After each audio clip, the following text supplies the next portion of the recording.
फैजाबाद मित्र news में आपका स्वागत है। केजरीवाल ने 15 सितंबर को घोषणा की है कि वे दिल्ली के मुख्यमंत्री पद से इस्तीफा देंगे और तब तक सीएम की कुर्सी पर नहीं बैठेंगे जब तक जनता उन्हें ईमानदारी का सर्टिफिकेट नहीं दे देती। सोमवार को आप नेता सौरभ भारद्वाज ने प्रेस कॉन्फ्रेंस की और कहा, अभी सीएम के नाम पर चर्चा नहीं हुई है। इस पर फैसला केजरीवाल के इस्तीफे के बाद विधायक दल लेगा। मनीष सिसोदिया आज केजरीवाल से मिलेंगे। दोनों दिल्ली के अगले सीएम के नाम पर चर्चा कर सकते हैं। बैठक मुख्यमंत्री आवास पर होगी और साथ ही पार्टी की पीएसी राजनीतिक मामलों की कमेटी की बैठक भी होगी। केजरीवाल दिल्ली शराब नीति घोटाले से जुड़े केस में 13 सितंबर को जमानत पर जेल से बाहर आए हैं। पार्टी ऑफिस में केजरीवाल ने कहा था कि उनकी पार्टी का कोई सहयोगी भी सीएम बनेगा। केजरीवाल के इस्तीफा की घोषणा के बाद उनकी पत्नी सुनीता दिल्ली सरकार में मंत्री आतिशी और गोपाल राय के नामों पर चर्चा तेज हो गई है। तो पूरा देख के पूरा का पूरा विश्व सकते में है। आज दुनिया के हर कोने में ये बात हो रही है। भारत की गली गली मोहल्ले मोहल्ले में बात हो रही है। दिल्ली के हर पार्क में आज मॉर्निंग वॉकर्स यही चर्चा कर रहे थे कि इतिहास में कभी नहीं हुआ कि एक सिटिंग चीफ मिनिस्टर बेल पाने के बाद, जेल से निकल जाने के बाद खुद ये ऐलान कर रहा है कि अगर मुझे ईमानदार मानते हैं तो मुझे वोट दीजिएगा। देश में बहुत सारे चुनाव लड़े जाते हैं, लड़े गए हैं। जाति के नाम पे चुनाव लड़े जाते हैं, धर्म के नाम पे चुनाव लड़े जाते हैं, भाषा के नाम पे चुनाव लड़े जाते हैं। ये पहला देश में चुनाव होगा जिसमें एक मुख्यमंत्री कह रहा है कि ईमानदारी के नाम पे इस चुनाव को लड़ा जाएगा, और वो तब जब देश की केंद्र सरकार सारी एजेंसियों को लेके, क्या ईडी, क्या सीबीआई, क्या इनकम टैक्स, क्या एसीबी, सब एजेंसियों को लेके एक मुख्यमंत्री के पीछे लगी हो और उसको बदनाम करने की कोई कोशिश ना छोड़ी गई हो, कोई ऐसी बदनामी की कोशिश ना छोड़ी गई हो 2 साल में जो भारतीय जनता पार्टी ने ना की हो। उसके बावजूद उस मुख्यमंत्री का विश्वास अपनी जनता पे है और अपनी ईमानदारी पे है कि वो मुख्यमंत्री कह रहा है कि मेरी ईमानदारी पे वोट दीजिएगा। ये मुझे लगता है कि अपने आप में एक बहुत बड़ी ऐतिहासिक घटना है जो यहां पे हो रही है। अब दिल्ली के लोग क्या कह रहे हैं, इसकी चर्चा कल से बाजारों में, चाय की दुकानों पे, सुबह दूध लेने जाते हैं उन लोगों के बीच में, ऑटो वाले कहीं खड़े होते हैं तो उनके आसपास कुछ लोग बैठ जाते हैं, उनमें हर जगह चर्चा हो रही है। और यही चर्चा है मेट्रो में कि प्रधानमंत्री मोदी ने अपनी सरकार और अपनी एजेंसियों द्वारा जो षड्यंत्र रचा और अरविंद केजरीवाल जी को फंसाने की जो कोशिश हुई, अरविंद केजरीवाल अकेले लड़के उससे बाहर आए हैं और उन्होंने इनके सारे षड्यंत्र कल फेल कर दिए जब उन्होंने कहा कि मैं जनता की अदालत में जाऊंगा, जनता के सामने अग्नि परीक्षा दूंगा। अगर जनता कहेगी कि हमारा मुख्यमंत्री ईमानदार है तो मैं इस कुर्सी पे बैठूंगा, वरना नहीं बैठूंगा। आज सुबह बाल लंबे हो रहे थे तो बाल कटाने सुबह सुबह में निकला। अब क्या है, 10 बजे से पहले मैंने देखा हेयर सैलून खुलते नहीं है, तो मैं 9:30 बजे पहुंच गया। तो उसने बोला कि आने वाले हैं, तो मैं वहां बैठ गया। तो वहां पे कई लोग जो है आसपास के जो है बाहर खड़े हुए थे और लोग बात कर रहे थे, चर्चा कर रहे थे, और हर आदमी इस बात को कह रहा था कि साहब चुनाव कब होंगे, चुनाव जल्दी कराओ।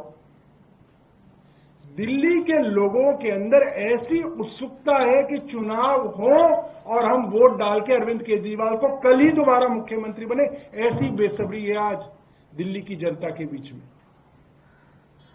एक आदमी वहां पे बैठा था, वो बोला, सर मुख्यमंत्री जी ने बहुत अच्छा किया कि जेल में रह के रिजाइन नहीं किया। अगर जेल में रह के रिजाइन करते तो भारतीय जनता पार्टी कहती कि हमारे दबाव में रिजाइन करना पड़ गया। मुख्यमंत्री जेल से बाहर आए और खुद अपनी मर्जी से रिजाइन किया, ये मुख्यमंत्री जी ने बहुत बड़ा काम किया। एक और वहां पे व्यक्ति थे, वो ये बात कर रहे थे, मैंने अभी फोन पे उनसे पूछा, तो वे रहते तो हमारे ग्रेटर कैलाश में, मगर दुकान उनकी लाजपत नगर में।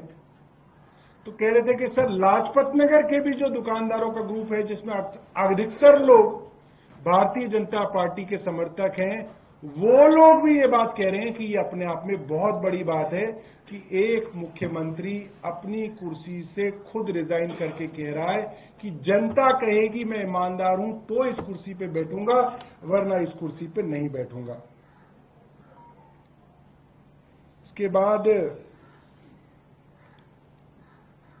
मोटे तौर पे जनता के बीच में जो बातचीत है वो ये है कि भारतीय जनता पार्टी को लेकर जबरदस्त नाराजगी है।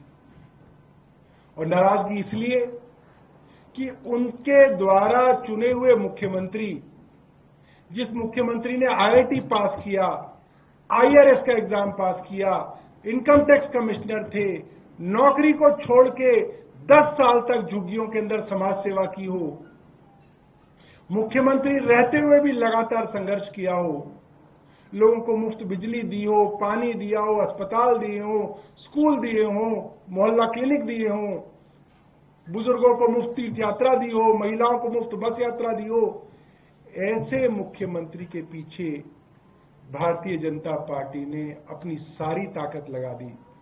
आज लोगों के मन में बहुत नाराजगी है कि एक ईमानदार आदमी के पीछे पूरी की पूरी केंद्र सरकार पड़ गई और उस बेचारे को जेल तक लेके गए। और वो आदमी जब जेल से बाहर निकला तो उसने सत्ता का सुख नहीं भोगा। उसने कहा कि मैं अब जनता की अदालत में जाऊंगा, जब तक जनता नहीं कहेगी तब तक इस मुख्यमंत्री की कुर्सी पर नहीं बैठूंगा। कई चर्चाएं हो रही हैं, अलग अलग चर्चाएं हो रही हैं। कुछ लोग तो ये कह रहे हैं कि सर सतयुग में सुना था भगवान राम ने परिस्थितियोंवश राजगद्दी का त्याग किया था और 14 साल के वनवास पे चले गए थे। अयोध्या की सारी जनता रो रही थी, बिलख रही थी कि राम आप मत जाइए, आप इस सिंहासन पे बैठिए, मगर मर्यादा के कारण, परिस्थितियों के कारण राम उस सिंहासन को छोड़ के चले गए और 14 साल के वनवास पे रहे।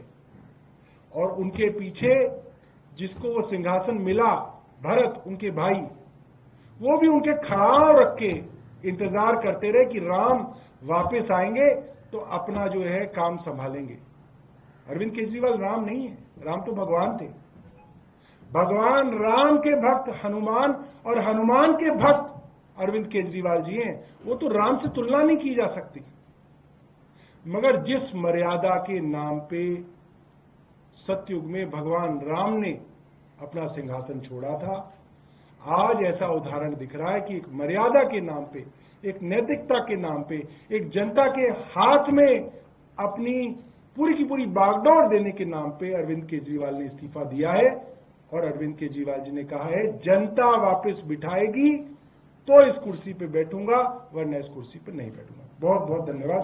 आपके पास कोई प्रश्न हो तो आप पूछ सकते हैं। सौरभ जी, कल सीएम ने ये भी कहा था कि वो और मनीष दोनों में से कोई सीएम नहीं बनेंगे नेक्स्ट सीएम, लेकिन नेक्स्ट सीएम कौन होंगे इसको लेके बहुत चर्चा है। कम से कम इतना बता दीजिए, जो कैबिनेट में आप लोग हैं उन्हीं में से होंगे या कोई और नया चेहरा होगा, क्या कोई रणनीति बनाई गई है? मैं आपको बताऊं, आपको जितनी जानकारी है उतनी ही मुझे जानकारी है। आप जैसे कयास लगा सकते हैं, मैं भी वैसे ही कयास लगा सकता हूं, मगर आपका कयास लगाना ठीक है, मेरा कयास लगाना ठीक नहीं है, क्योंकि मैं उसका स्टेक होल्डर हूं। इसलिए जो है अभी तक मैं आपको ये बता सकता हूं कि इसके ऊपर कोई चर्चा नहीं है।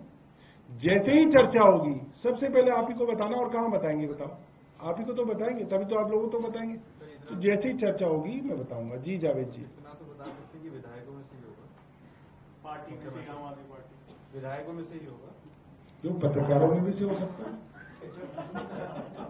पत्रकार भी मुख्यमंत्री बन सकते हैं, कोई एडिटर भी हो सकता है। सौरभ जी, ये बताइए कि आगे क्या टाइमलाइन क्या है, सीएम कब इस्तीफा देने जा रहे हैं, विधायक दल की बैठक कब होगी, एलजी से मुलाकात कब होगी, नए नाम की चर्चा, ये कम से कम टाइमलाइन बता दीजिए।